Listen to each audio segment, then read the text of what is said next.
All right, welcome back to the pre-TI team review and preview, where I go through every single attendee of this year's International and I do a brief review of their past DPC season, basically every DPC tournament that's been happening since the start of this year, and I give my own little preview on how well I think every team's going to be doing after looking over some stats and whatnot. So next up on our list, we have the ninth place team. Of course, I'm starting from the bottom of the DPC standings, making my way upward, if you were not aware.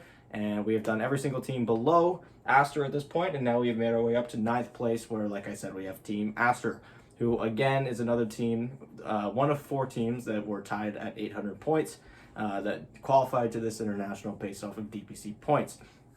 And it's funny because this team, just like our last team that we covered, which was Alliance yesterday, is another team that was coming from one of the tougher regions that was doing very well in their own region, but struggling very much so in majors, but still qualified just because of how well they were doing in their own region.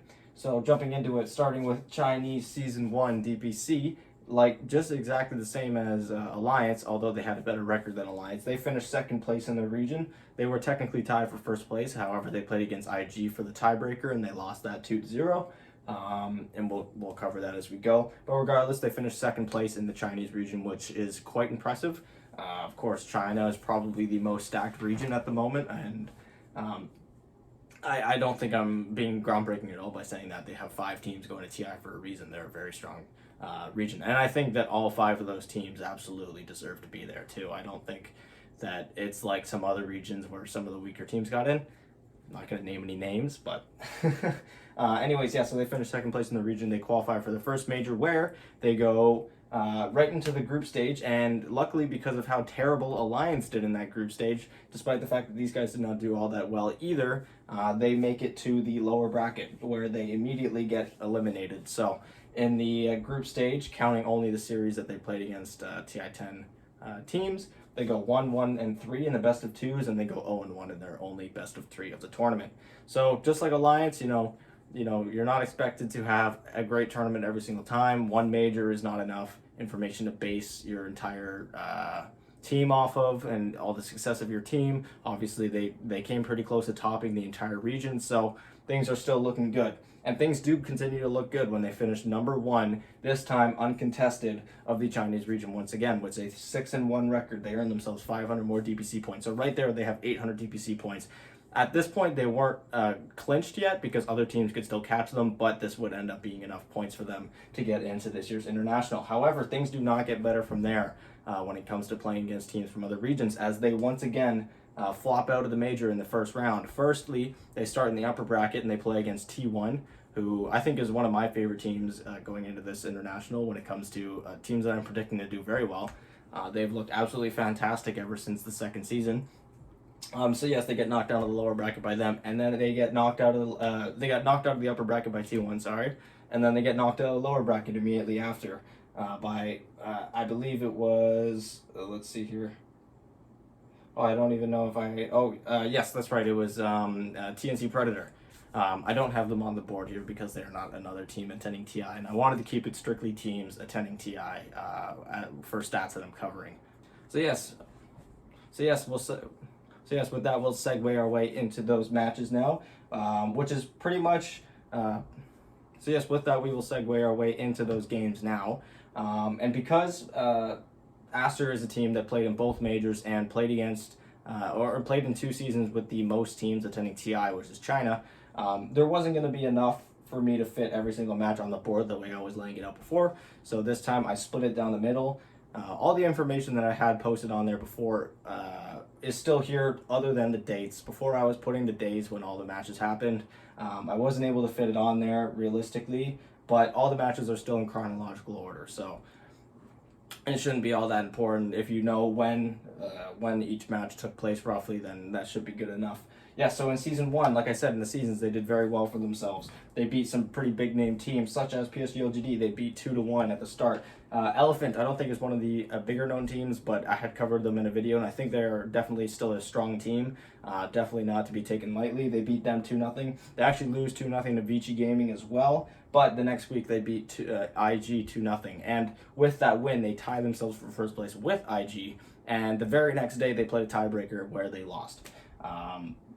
Regardless, they still get into the major, like I had mentioned. Things start off well. They start off their best of twos in the group stage against Alliance, and they beat them 2-0. They then draw against PSG LGD, so things are still looking pretty good. But then they lose 2-0 to Thunder Predator, 2-0 to Quincy Crew, and 2-0 to VG Gaming. And these, again, are only the teams from TI. They did also not do all that well against some of the other teams there that were not going to TI this year. But regardless, they get into the lower bracket where they immediately play against Thunder Predator once again, and they lose 2-0. Thunder Predator handled these guys in all 4 games that they played. None of them really look close, and that's another reason why I think Thunder Predator is going to really be a dark horse. I don't think it's going to be a dark horse in the sense that no one could have seen it coming, because obviously Thunder Predator has done pretty well for themselves throughout this year, but it's just because people just really discredit South America. People don't really treat South America very seriously anymore. Or ever. I shouldn't say anymore, ever.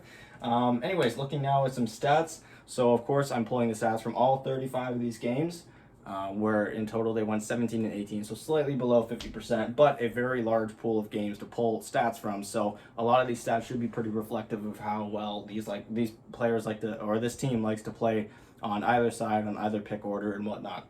So, starting off with Radiant, they go slightly positive, go 8 and 7. On Dire, they go slightly negative. They go 9 and 11.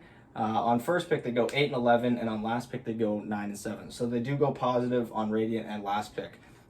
Even though all those margins are quite close, the real difference maker is when you combine the two. On Radiant first pick, they were 1 and 4, 20% win rate.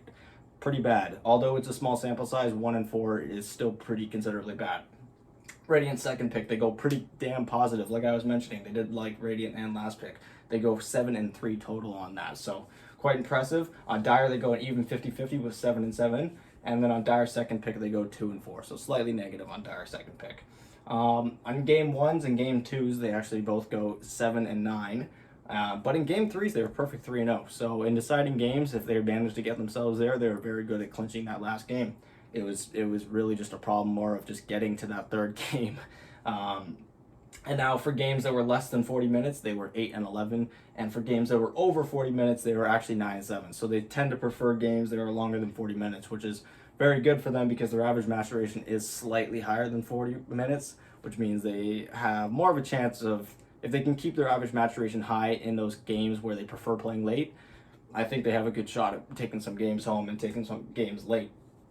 Looking now at the heroes that they played. In those 35 games, they only played 62 heroes. So some of the teams I've been covering have played around 60 heroes. Most teams I cover play around 55 to 60 heroes, but a lot of those teams do it in much less games than 35. So this is actually quite low for them. Anyways, regardless, their most played hero being Mars with 11 games total. Abaddon with 10, that's a Lonum Classic. At least for this year, he's been playing it a lot. It seemed like every time it wasn't banned, he was picking it pretty much. Phoenix with 9, Puck with 9 as well, Treant Protector, and Troll Warlord with 8 as well. It's funny because those two heroes were mainly picked together, Troll and Treant. They liked really running those two heroes together. As for their best heroes, we have Mars, who went 7 and 4, so still a decent amount of losses, but for the amount of times that they picked him, quite impressive win rate. Monkey King 4 and 2, and Lashrak 3 and 1. As for their worst heroes, they had picked Death Prophet a total of 7 times, and they did not win a single one. At least the times that they picked it against these teams, like I had mentioned. Nyx Assassin, they go 1 and 3, and Puck, they go 3 and 6. So again, not a super terrible record win rate with Puck. But for a hero that was so popular and so strong for so long, they just weren't able to win consistently with it. So I figured I'd throw that on there.